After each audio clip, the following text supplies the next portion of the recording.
Welcome back. So who loathes managing the family budget? I don't even know if I have one.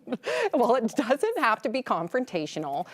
And what is the right way to do it? Yes, no one on the planet is more excited that we're talking about this other than my husband. Because I do not budget and it's very difficult, but we've got an expert to have the difficult conversation, Makisha Boothe.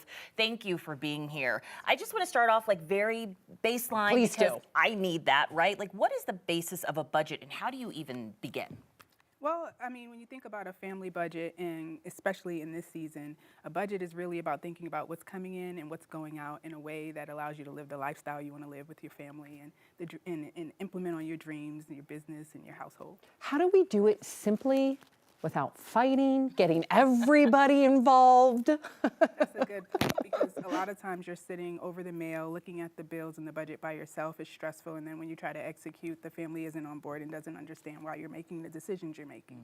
And so having a monthly meeting, a family huddle, like a little pizza huddle, monthly, nothing major, nothing long, nothing intense, but a huddle is the way to really kind of bring the family together around a shared responsibility for the budget. I like the pizza part too. It makes it a little bit more fun. Maybe Yeah. a She'll little check in. wine.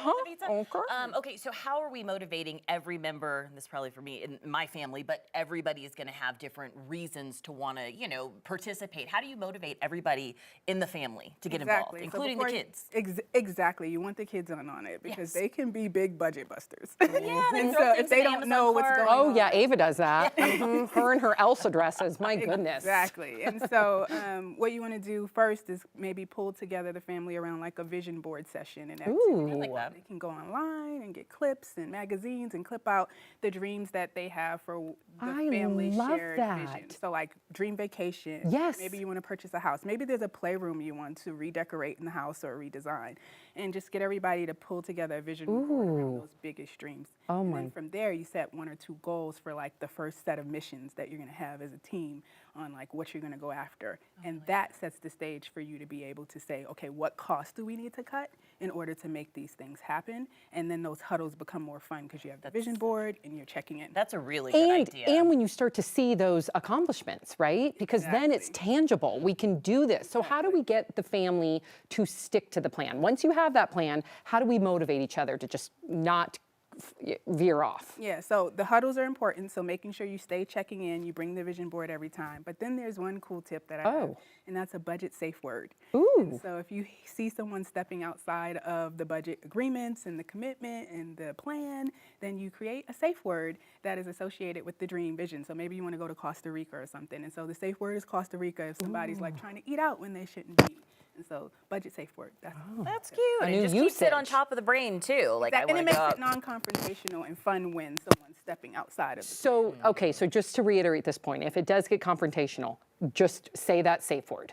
Well, it should, if you see the behavior, you say the safe word. Okay. And that should help it from becoming confrontational. Oh my goodness. Okay, so what are the first things to cut? I mean, can we get that specific? Like, we want to go to Disney World a year from now. Where do I make the cuts where I still feel like I'm living the lifestyle I want to live because I work hard for the lifestyle, right? But I still want to do the bigger things at the end. And that is why you set the vision and the goals first of what you want to do, because then you pull in maybe an accountant or a budget expert to help you look through your costs and figure out where can we cut costs and get everybody excited and motivated about identifying the areas where you can cut costs. And so that can, be anywhere. It depends on your budget. But you look through the costs together, you have your budget and your numbers in front of you. And if it's helpful to bring an accountant or a budget expert in to either before the meeting or during the meeting help you figure out where to cut. Like a coach. Yeah, a coach. Great. A budget coach is a So good. I think we can do this. Yes.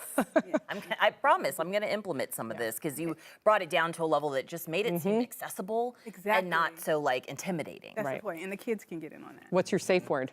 Disney World. We want to go to Disney World Yes. again. Right. Thank you so much.